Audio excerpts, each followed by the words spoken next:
বীর মুক্তিযোদ্ধা জগৎজ্যোতি দাশের জন্ম হবিগঞ্জ জেলায়।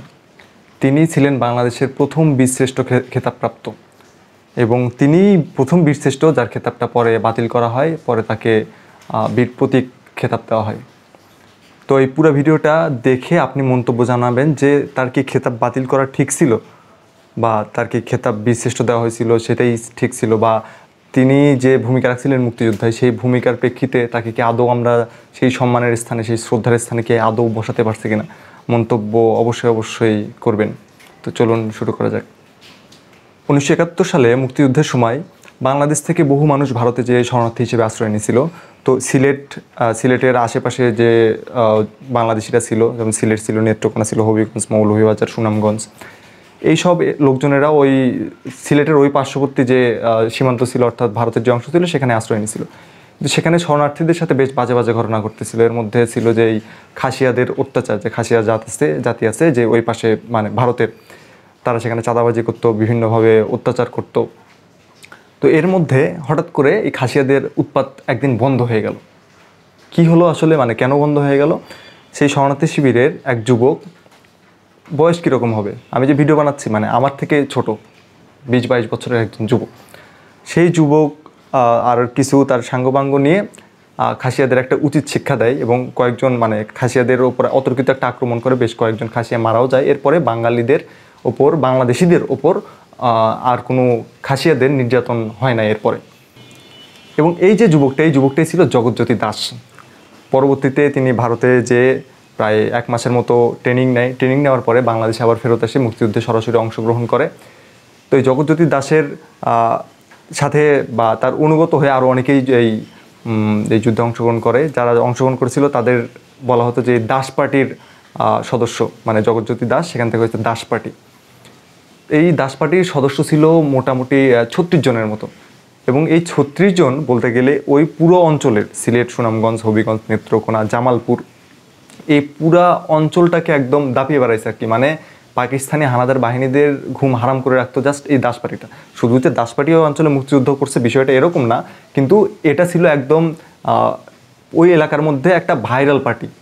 মানে বর্তমান প্রেক্ষিতে ভাইরাল শব্দটা ইউজ করলাম, যে জগৎজ্যোতি দাশ পরবর্তীতে তার বিভিন্ন অ্যাকশনের জন্য পুরো বাংলাদেশে তাকে জগৎজ্যোতি দাশ নামে, মানে এক নামে চিনত, যে হ্যাঁ ওই অঞ্চলে এরকম একজন অকুতোভয় একজন বীর আছে যে একদম পাকিস্তানিদের অবস্থা খারাপ করে ছাড়তেছে। সুনামগঞ্জের টেকেরহাট ছিল একটা সাবসেক্টর। ওই বাংলাদেশ যে টোটাল 11টা সেক্টরে ভাগ করা ছিল, এর মধ্যে টেকেরহাট ছিল একটা সাবসেক্টর বলা যায়। তো এই সেক্টরের মুক্তিযোদ্ধাদের বেশ দাপট ছিল আর কি। এই জন্য পাকিস্তানি হানাদার বাহিনীরা তাদের অস্ত্র যা সড়ক পথে আনার দরকার ছিল, সড়ক পথে কোথাও আনতে পারতো না। এরা অ্যাম্বুশ বিভিন্ন কারণে, মানে মুক্তিযোদ্ধারা বেশ অ্যাক্টিভ ছিল। তো এরপরে তারা শুরু করে কি, পাকিস্তানি মিলিটারি বাহিনীরা নৌপথ ইউজ করে। ওটা ভাটি অঞ্চল, ওইদিকে তো নৌপথ মানে খুব একটা অসুবিধার কারণ না, বরং ওটা আরও সুবিধার। তো এই নৌপথে অ্যাটাক করার জন্য বা নৌপথে আক্রমণ করার জন্য বাংলাদেশি মুক্তিযোদ্ধাদের সেরকম ট্রেনিং ছিল না। কারণ পানিপথের যুদ্ধ কিন্তু একদম টোটালি ভিন্ন জিনিস। আপনি যদি নৌকার উপরে বসে ফায়ার করা শুরু করেন, তাহলে ওই পশ্চাৎ বেগের কারণে আপনি নৌকা থেকে পড়ে যেতে পারেন, নৌকা উল্টেও যেতে পারে। আর ভারী যেগুলো অস্ত্র আছে সেগুলো নিলে তো মানে নির্ঘাত নৌকা উল্টে যাবে। মানে এখানে বিশেষ ট্রেনিংয়ের ব্যাপার আছে আর কি, মানে ট্রেনিং ছাড়া ওইখানে অ্যাটাকগুলো করা সম্ভব হতো না। তো এই পানিপথের এই দায়িত্বটা কিন্তু দাস পার্টি নিয়েছিল, যে পানিপথে যতগুলো এই নৌপথ ইউজ করে পাকিস্তানি মিলিটারিরা যত রকমের ইকুইপমেন্ট আনতো বা অন্যান্য যতগুলো সুযোগ সুবিধা ইউজ করতো, এই সবগুলো বন্ধ করার দায়িত্ব ছিল এই দাস পার্টির ওপর। আরও যদি একদম স্পেসিফিকভাবে একজন মানুষের কথা বলি, তাহলে সেটা ছিল জগৎজ্যোতি দাশের উপর। এই জগৎজ্যোতি দাশ 1949 সালে হবিগঞ্জের আজমেরিগঞ্জে জন্মগ্রহণ করে। এই আজমেরিগঞ্জের নাম অবশ্য পরবর্তীতে জগৎজ্যোতিগঞ্জ নাম করা হয়েছিল সম্ভবত। পরবর্তীতে অবশ্য আজমেরিগঞ্জে টিকে গেছে, এখনও আজমেরিগঞ্জেই আছে। তো এই জগৎজ্যোতি ছিল হচ্ছে তার পরিবারের সবচেয়ে ছোট সন্তান, এবং তার পরিবারের অবস্থা খুব একটা ভালো ছিল না। জগৎজ্যোতি তার পড়াশোনা কষ্ট করে চালিয়ে গেছেন। এন্ট্রান্স পরীক্ষায় সম্ভবত সেকেন্ড ডিভিশনে উত্তীর্ণ হয়েছিলেন।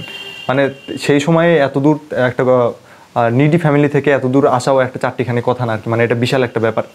তারপরে তিনি বামপন্থী রাজনীতিতেও বেশ অ্যাক্টিভ ছিলেন। মাত্র 22 বছর বয়সে কিন্তু তিনি এই মুক্তিযুদ্ধে সরাসরি পার্টিসিপেট করে।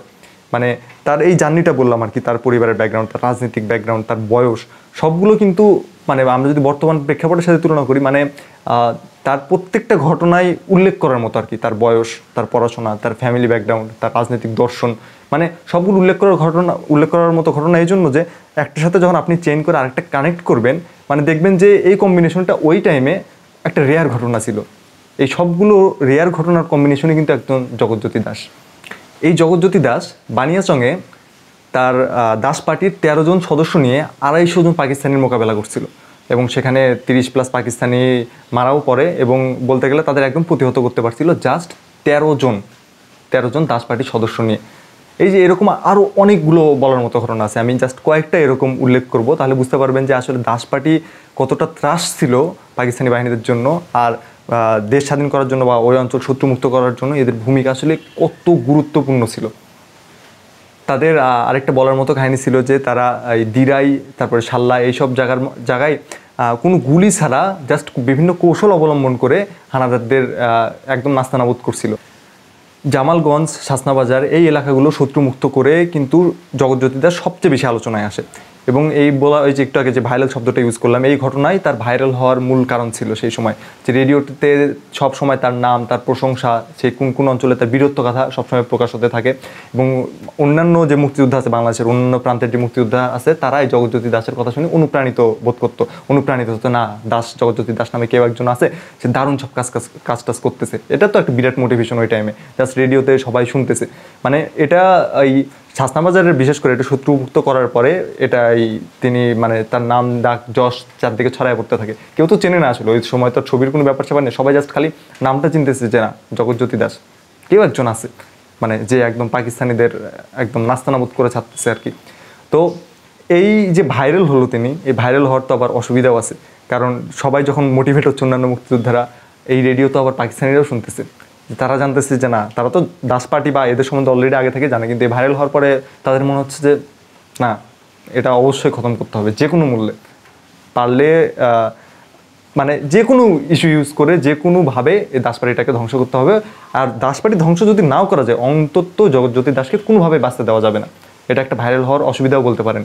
আর সুবিধা এখন কোনটা বেশি সেটা যদি তুলনা করতে চাই, যে কতজন মুক্তিযোদ্ধা রেডিও শুনে মোটিভেটেড হয়েছে, সেটাও এখন বলতে হবে। মানে সুবিধাভাবে আলোচনা করতেছি না, জাস্ট এই রেডিও প্রচারের জন্য পাকিস্তানি হানাদার বাহিনী একদম বদ্ধপরিকর হয় যে না, যেভাবেই হোক জগৎকে পৃথিবী থেকে বা জগৎ থেকে সরাই দিতে হবে। তো এর ঘটনা এরপরেও কিন্তু তার অনেকগুলো বীরত্বগাথার এরকম গল্প আছে, এগুলো যদি ডিটেলস বলতে চাই ভিডিও অনেক লং হয়ে যাবে, আর প্রত্যেকটা স্টেপ বাই স্টেপ ওইভাবে বলাও একটু টাফ হয়ে যাবে। জাস্ট এরকম ভিডিও একটা ফরম্যাটে জাস্ট মুখে বলতেছি, লোকজন হয়তো এভাবে শুনতে বড় ফিল করতে পারে। তো আপনারা একটা কাজ করতে পারেন, আপনাদের একটা এই দাস পার্টির খোঁজে একটা বই আছে, এই বইয়ে আমি যেসব গল্প বলতেছি বা যেসব ঘটনা বলতেছি বেশিরভাগই এই বইয়ের রেফারেন্স থেকে নেওয়া। আপনারা চাইলে এই বইটা পড়তে পারেন। এই বইয়ে একদম এই দাস পার্টির ভূমিকা কতখানি ছিল বা একদম আদ্যপান্ত সব কিছু এই বইয়ে উল্লেখ করা আছে আর কি, তাহলে একদম ডিটেলস কাহিনী যাবেন। আমি জাস্ট একদম সামারি বলতেছি আর কি। তো নভেম্বর মাসে 16ই নভেম্বরে এই যে উল্লেখ করছি কিন্তু, যে এই যে ঘটনাগুলো ঘটলো এর মাঝখান মানে এই ভাইরাল হওয়ার পরেই যে এই নভেম্বরের কাহিনী আসলো এরকম, এর মাঝখানে তার বীরত্বগাথা আরও অনেক কাহিনী আছে। তো 16ই নভেম্বরে যেটা হলো যে এই জগৎজ্যোতি দাসের কাছে একটা খবর আসলো যে এই হানাদার বাহিনীরা, তারপরে রাজাকাররা মিলে এই বাঙালি ব্যবসায়ীদের বা বাংলাদেশি ব্যবসায়ীদের বিভিন্ন জায়গায় হেনস্থা করতেছে, তাদের কাছ থেকে চাঁদাবাজি করতেছে। একটা পয়েন্টের নাম আসলো যে অমুক জায়গায় তারা করতেছে, এই চাঁদাবাজি করতেছে। জগৎ তার কয়েকজন সঙ্গী সাথীদের নিয়ে ইনস্ট্যান্ট রওনা দিল যে না, এদেরকে এই মুহূর্তে আটকাতে হবে। মানে এটা কি ধরনের কথা, তার মধ্যে ওখানে বেশিরভাগ ছিল রাজাকার, মানে বাংলাদেশিরাই ছিল, তারা এখানে হেনস্থা করতেছে, তারা এখানে চাঁদাবাজি করতেছে। তো আসলে এটা ছিল একটা ট্র্যাপ। সেই ট্র্যাপে পা দিয়ে জগৎজ্যোতি দাস এবং তারা যে দলে দাস পার্টির যে অন্যান্য সদস্য ছিল, তারা ওই রাজাকারদের দিকে আগে যায়। আসলে ছিল সেই রাজাকারদের 200 গজ পিছনেই ছিল হচ্ছে পাকিস্তানি মিলিটারি। তো এরা আগানোর পরেই তারা অতর্কিত হামলা চালানো শুরু করে দাস পার্টির ওপর, এবং এইখানে একজন গুলিবিদ্ধ হয়, যিনি আবার জগৎজ্যোতি দাসের ডান হাত নামে পরিচিত ইলিয়াস। ইনি গুলিবিদ্ধ হওয়ার পর জগৎজ্যোতি দাস তার মাথা থেকে লাল পাগড়িটা খুলে, একটা লাল পাগড়ি ছিল, সেই পাগড়িটা খুলে তার গুলিবিদ্ধ জায়গায় এটা শক্ত করে বেঁধে দেয় এবং বলে যে তোমরা পিছের দিকে সরে যাও, আমি এখান থেকে অ্যাটাক করতে থাকি, অন্তত সবাই মারা যাওয়ার থেকে একজন মারা যাওয়া ভালো। এরকম মিন করে তিনি জোর জবরদস্তি করে সবাইকে পিছনে পাঠিয়ে দেয় আর কি। পিছনে পাঠিয়ে দেওয়ার পরে তিনি একা, তার কাছে একটা এলএমজি ছিল, এলএমজি নিয়ে পাকিস্তান হানাদার বাহিনীর উপর গুলি করতে থাকে। আসলে এলএমজি নিয়ে এটা বলতে গেলে একজন তো আর এতজনের সাথে পারা যায় না, মিলিটারির সাথে পারা যায় না। যেটা হয়েছে যে সেফ এক্সিটে আর বাদবাকি সবাই পিছনে ছড়ে যেতে পারছে, এবং মিলিটারির হাতে গুলিবিদ্ধ অবস্থায় জগৎজ্যোতি দাস ওই সময়ে ধরা পড়ে যায়। আর দিনটা ছিল হচ্ছে 16ই নভেম্বর। আর সেই সময় 20শে নভেম্বর ছিল কুরবানির এটা রোজার ঈদ ছিল 20শে নভেম্বরে, অর্থাৎ রোজার ঈদের 4 দিন আগে। ওই সময়ে এখন যুদ্ধবিধ্বস্ত দেশ, তাও তো ঈদের জন্য একটা মিনিমাম আয়োজন আছে, মিনিমাম আয়োজন, বাজার সদাই আছে, মানে আনন্দ না থাকলেও কিছু রিচুয়াল তো ফলো করাই হয়। তো সেই টাইমে সবাই যে ঈদের জন্য একটু হাট বাজার করতেছিল বা বাজারে একটু তুলনামূলক বেশি সমাগম ছিল, সেই সমাগমের মধ্যে সেই গুলিবিদ্ধ অবস্থায় জগৎজ্যোতি দাসকে ধরা হয়। যখন ধরা হয় তখনও তিনি বেঁচেই ছিল। অনেকে বলে যে যখন তাকে পাকিস্তানি মিলিটারি নিয়ে যায় তখন তিনি বেঁচেই ছিল, এবং সেই অবস্থায় তাকে সেই বাজারের মাঝখানে তার শরীরে পেরেক মেরে, কি জঘন্য অবস্থা, পেরেক মেরে সেই খুঁটির সাথে ঝুলাইয়া বলতে খুঁটির সাথে বেঁধে রাখা হয় আর কি। মানে কত বাজে অবস্থার মাধ্যমে, কত নির্মমতার মাধ্যমে, কত আত্মত্যাগের মাধ্যমে আমরা একটা স্বাধীনতা পাইছি। সেই স্বাধীনতা পেয়েও আবার আমাদেরকে অনেকবার নতুন করে স্বাধীনতা অর্জন করতে হয়েছে। এরশাদ পতন, 2024-এ শেখ হাসিনার পতন। আচ্ছা যাই হোক, সে ভিন্ন আলাপ, সেটা নিয়ে অন্য একদিন না হয় ডিটেলস আলাপই করা যাবে না।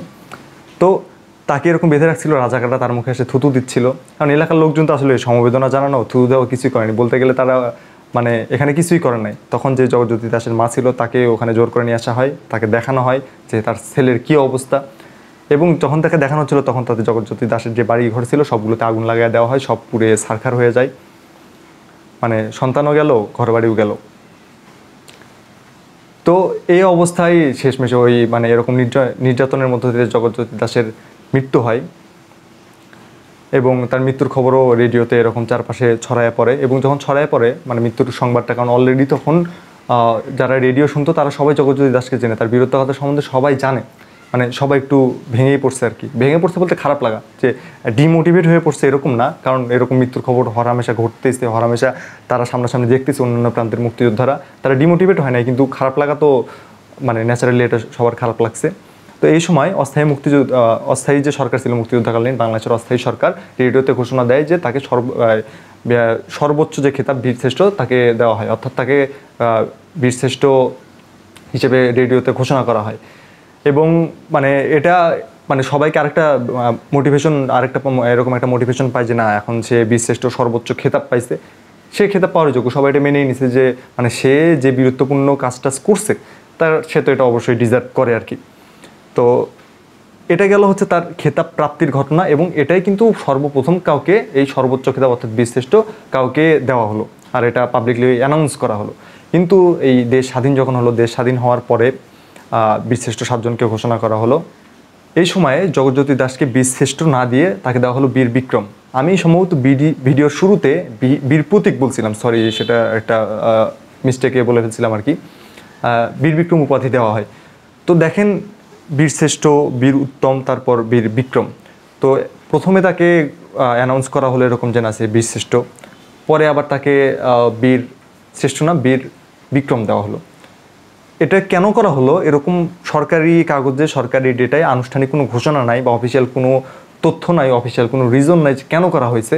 তবে আনঅফিসিয়ালি যেটা বিভিন্ন জায়গায় আপনি এই জগৎজ্যোতি দাস সম্পর্কে বিভিন্ন আর্টিকেল বা বিভিন্ন ভিডিও টিডিও যদি দেখে থাকেন, সেখানে অলরেডি দেখেছেন যে যারা সেনাবাহিনী থেকে মুক্তিযুদ্ধে অংশগ্রহণ করছে তাদেরকেই শুধু এই বীরশ্রেষ্ঠ উপাধিটা দেওয়া হয়েছে, অর্থাৎ সেনাবাহিনী থেকে অংশগ্রহণ না করায় জগৎজ্যোতি দাসকে বীরশ্রেষ্ঠ, পরবর্তীতে সেটা বীরশ্রেষ্ঠ দেওয়া হয় না, কারণ ওটা মৌখিকভাবে ঘোষণা দেওয়া হয়েছিল, ওটা তো খাতা কলমের গ্যাজেটেড বা এই টাইপের কিছু হয় নাই।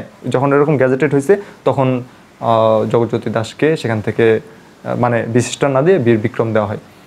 এখন আপনি সেনাবাহিনী থেকে যুদ্ধ করছেন নাকি আপনি সাধারণ জনগণ হিসেবে যুদ্ধ করছেন, মানে আপনার রুটটা কোথায়, আপনি কোন জায়গা থেকে এসে যুদ্ধ করছেন তার উপর কি ডিপেন্ড করে যে আপনার যুদ্ধে ভূমিকাটা কী ছিল।